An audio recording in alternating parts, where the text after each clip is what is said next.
Oke guys, yang pertama dulu ya kita ngebahas KPU. Nah, KPU itu kan kunci jawabannya adalah A. Jadi cara untuk pastinya gini, kan kita langsung aja ke pertanyaan kan. Berdasarkan paragraf di atas, manakah di bawah ini pernyataan yang paling mungkin benar mengenai pabrik tekstil M. Di kalimat satu ngasih tahu, terus kalimat kedua pertentangan karena gangguan mesinnya udah tua. Nah, yang kalimat tiga ini tambahan data. Nah, menurut aku mah kita coba cek dari yang jawaban E dulu. Nah, jawaban E itu kan gangguan bermesin tua menjadi lebih parah sejak tahun 2000. Ingat ya? Nih, di kalimat ketiga itu dia cuma menambahkan data. Dia nggak bilang kalau di tahun itu semuanya pada rusak setelah tahun 2000 semua mesin akan lebih parah. Enggak. Itu cuma ngasih tahu kalau misalkan kalau ada gangguan mesin 40% menurun dari kapasitas normal. Gitu aja sekedar data doang. Nah, jadi nggak bisa eliminasi. Kita eliminasi. Kalau yang D, sebelum tahun 2000 produksi kain menurun. Nah, ini apalagi nggak ada kesimpulan yang irrelevan dari tahun 2000, kan ujuk-ujuk langsung menurun 40%, bahkan udah kontradiktif sama yang kalimatnya. Oke, coret. Yang C, sebelum tahun 2000 kain berkualitas tinggi lebih banyak diproduksi. Nah, ini kita nggak tahu berdasarkan teksnya setelah sebelum tahun 2000 tuh lebih baik atau enggak. Kan itu cuma sebagai tambahan kalau data ya kalau ada yang rusak di pabrik tekstil M 40% minus gitu kan. Udah sekedar itu doang. Jadi C ini juga nggak bisa diambil kesimpulan, jadi abain aja. Nah, yang B nih, pabrik tekstil M akan mengalami gangguan mesin yang makin parah setiap tahun. Nah, ini bisa masuk logika. Akan tetapi kalau kita bandingin sama opsi yang terakhir, yang ke A, ini lebih kuat di A. Karena kalau ke B itu generalnya setiap tahun kan dia nurun. Tapi dia bilang sering mengalami karena yang cukup berat karena mesin produksinya yang sudah tua. Jadi ngehnya gini, tahun sekarang itu kan udah tua, udah cukup tua. Jadi ya bakal makin parah tiap tahun. Tapi kalau langsung ambil tarik kesimpulan dari tahun ini, itu tuh akan mengalami gangguan rutin pada mesin yang udah tua dan penurunan produksi kayak ini karena sesuai banget sama kalimatnya tuh, kalimat yang ketiga sama yang kalimat ke satu. Nah, sekali lagi yang B itu nggak benar karena dia terlalu luas lah artinya. Paling mungkin benar ya, tapi mungkin aja salah, belum tepat lah intinya. Nah, yang kalau yang A ini dia luas tapi lebih ke penjuru lagi. Kalau yang akan rutin itu gangguannya di mesin-mesin yang udah tua. Terus dan yang mesin tua itu produksinya nurun gitu deh untuk KPU. Oke, jadi jawaban yang paling benarnya A. A. Oke deh, lanjut ke PK. Oke, PK ini grafiknya gede banget. Kita bisa coba kesini nggak? Oke, nggak bisa. Gini deh, aku langsung ngejelasin aja. Ini penjelasannya.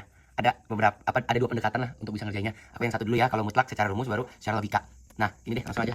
Kan kita tahu kalau emang didefinisikan yang ditanya itu jarak vertikalnya. Nah, sedangkan jarak vertikal itu dikasih tahu sebagai fungsi yang itu tuh yang ada tanda mutlaknya tuh. Nah, YO min dalam kurun MXO plus N dalam mutlak. Nah, ini kalian udah harus sama persis aja sama yang mau soalnya. Y-nya udah persamaannya udah dalam bentuk Y sama dengan. Nah, terus juga yang M-nya itu udah dapet. Nah, yang ditanyakan ada 3 titik ke garis K. Nah, ini aja kita samain sama yang contoh. Kalau contoh itu kan YO-nya diambil dari titik, M-nya diambil dari garis, dan XO-nya diambil dari titik, N-nya diambil dari garis kan. Nah, otomatis jiplok baik. Kalau median kan harus dibuat data lagi, tapi kita coba deh satu persatu. Oke. Tadi kan kita tahu kalau kita buat 3 data aja. Ini untuk kolom kita nilainya ada pasti 3, 1, 2, 3. Median kan pasti di tengah kan? Yang ini median kan? Nah, ya wes. Yang untuk pertama nih, 2, 3. Nah, untuk yang pertama itu kan 1,1 ke titik, 1,1 ke garis Y sama dengan min X min 4. Kita pakai rumus yang ini aja yang udah ada di dalam soalnya. Nggak perlu tahu ini rumus dari mana, udah dari soal yang mau. Walaupun secara logika benar ini nilai mutlak ya, jadi jarak selalu positif. Nah, kalau kita masukin ini sebagai YO, ini sebagai XO, berarti nilai mutlak dari 1 dikurangin M dan kurung min 1 kali XO 1 ditambah min 4. Ini min 1 dikurang 4 berarti min 5. Min 5 ini ada min lagi, berarti dia jadi positif kan. 1 plus 5 sama dengan 6. Oh, berarti kita awalnya 6. Nah, habis itu lanjut deh, kita ke 2. Sorry agak gelap sedikit. Terlalu gelap. Wait. Udah sini lah. Hashtag 2, yang 2-nya itu kan sama aja, 2,2 ke titik ke garis Y sama dengan sekian. Nah, masukin aja ini yang mutlak dari 2 min 1 min 4 kali 2, sorry, berarti ini mutlak min 2 min 4 min 6 dikurangin min 2 ditambahkan, maksud aku gitu, 8. Oke, bagus, 8, berarti ini 8. Sebenarnya dari sini udah bisa kalian lihat karena ini tuh udah bentuknya ganjil, median tuh pasti tengah kan. Ini bisa kalian lanjutin atau enggak, aku nggak mau lanjutin. Udah dapat soalnya 8. Oke, done. Oke, jadi untuk yang PK itu jawabannya adalah C. Jawabannya C. Oh, jawabannya C. Oke. Kita lanjut ke PM. Jadi PM ini ada konteksnya kan, lumayan panjang kalau kalian baca. Tapi mah intinya langsung aja, to the point, langsung ke pertanyaan. Jadi dari yang pertanyaan kalian runut sampai ke yang diketahui. Aku sih tipsnya yang paling kuat gitu untuk PM ya, untuk cepetnya lah. Nah, yang langsung aja deh. Bla bla bla. Jarak yang ditempuh Andi adalah titik-titik. Nah, kita dapat dari pertanyaan kalau Andi mau berak ke H sampai ke L, ya enggak? Nah, untuk menghindari kerumunan, Andi memilih untuk menggunakan jalan lingkar. Nah, maksudnya jalan lingkar tuh yang setengah lingkaran ini. Jadi yang harusnya si yang lain mah lurus, si Andi mah belok gitu. Dan ini kan langsung aja ke sini, gak perlu ke sini lagi, sama lagi ke sini. Dan kalau lewat sini, ini ya belok gitu. Nah, jadi yang harus diketahui nih, ini ada beberapa hasil. Nah, kalian harus milih hasil yang paling terpendek. Makanya kan rada nambah aja. Jadi hitungnya harus beberapa, nggak cuma satu habis itu dapat jawabannya enggak. Nah, oke. kita sesuai nama konteks H ke L. Oh, berarti dari setiap titik ke titik itu berapa? Ya udah, kalau kita baca kita nemu yang semuanya 60 meter. Ini jarak biasa, jarak biasa. Kecuali L dari LB sama LA atau kebalikannya itu 80 meter. Jadi ini 80, ini 80, ini semua 60 60 60. Lah, berarti yang ini berapa? Kan yang ini kita tahu setengah lingkaran. Nah, dari ini kan ruasnya sama aja kayak keliling lingkaran tapi cuma setengahnya gitu loh. Jadi dari sini ke sini. Nah, ini juga sama. Oke, dapat konteks itu baru kita ngerjain. Berarti kalau kita buat ada dua opsi, guys. Si Andi itu bisa either yang pertama itu ke jalannya H ke J ditambah J ke B ditambah B ke L, ya ingat ya, dari H mau ke L si Andinya. Nah, atau yang kedua itu H ke P ditambah P ke A ditambah A ke L. Nah, kita ngerjain dulu yang pertama deh. Yang pertama H ke J. Nah, paham gak sih H ke J tuh? H ke J, J ke B, tapi melingkar B ke L. Nah, H ke J kan diketahui 60, semua 60 kecuali yang panjang. Berarti kita langsung aja H ke J berarti 60 meter. 60 meter ditambah J ke B 60 meter tapi dalam bentuk lingkaran kan, dan itu setengah. Jadi kita ambil aja rumus lingkaran itu pi kali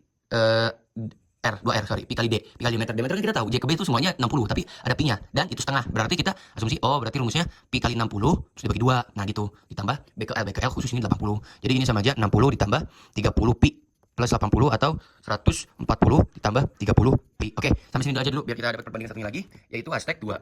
Wait. Sorry. Oke, nih. Hashtag 2 itu kan H ke P, P ke A, A ke L. H ke P sama aja 60, tapi yang beda itu cuma A ke L.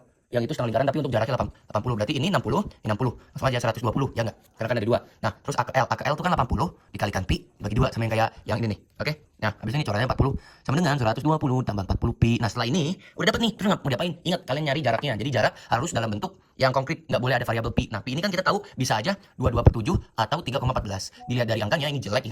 Jadi kayak 3,14 nih. Nah, ini kalian mau nggak mau harus nyoba. Kali 40 kali 3,14. Nah, kalau udah canggih, langsung aja kan 6, 1, 4, 5, 12, 0 berarti 1. Nah, ini 125,6. 125,6 tambah 120, kelihatan nggak sih? Ini roughly 0,6 di belakang 5, 4, 2, 24, 56. 24, 245,6. Nah, kalau yang ini satunya lagi balik, ya itu sama aja. Kayak 140 ditambah 30 kali 3,14, 140 ditambah 2149. Ini sekian. Nah, ini itu sama aja 0,2 di belakang 4 8 salah. Ini aja deh. Berapa sih itu? 0,2 4 9 tambah 3 3 1 2. Nah, oke, ini kita lihat 2 3 4 dengan 2 4 5,6. Nah, nih, itu dalam bentuk meter. Ingat yang kalian cari itu jarak terpendek. Berarti jarak terpendek dari kedua ini lebih besar, toh kelihatan. Nah, yang ini dan yang ini rumusnya apa? Awalnya itu persamaannya yang ini nih. Nah, yang 140 plus 30 pi. Jadi ini jawabannya. Jawabannya adalah Oke. Lanjut ke subtes PBM yang ditanya penulisan huruf kapital yang salah terdapat pada kalimat nomor titik-titik. Aku nggak bakal ngejelasin kapital itu apa karena ada beberapa, tapi kita ngebaca satu-satu aja karena ini semuanya masuk kalimat kan. Yang pertama, mulainya dari apa lah, perekonomian Kota Batu terutama ditunjang dari sektor pariwisata dan pertanian. Nah, ingat Kota Batu ini geografis. Nah, yang kedua, letak Kota Batu itu benar ya, letak Kota Batu itu benar ya.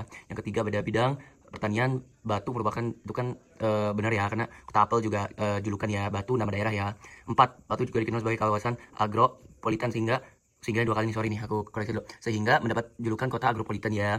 Seperti nomor 4 ini ada yang salah, kalian enggak? Kalau kota agropolitan di sini konteksnya sebagai julukan, jadi dia K-nya harus gede juga, kota agropolitan. Nah, kalau yang kelima ya benar ya, nggak ada yang salah ya, kawasan ya tetap kecil mengalami nama kota, Batu daerah. Oke semuanya, goodbye. Jadi jawaban ini yang 4, cobain nomor yang 4.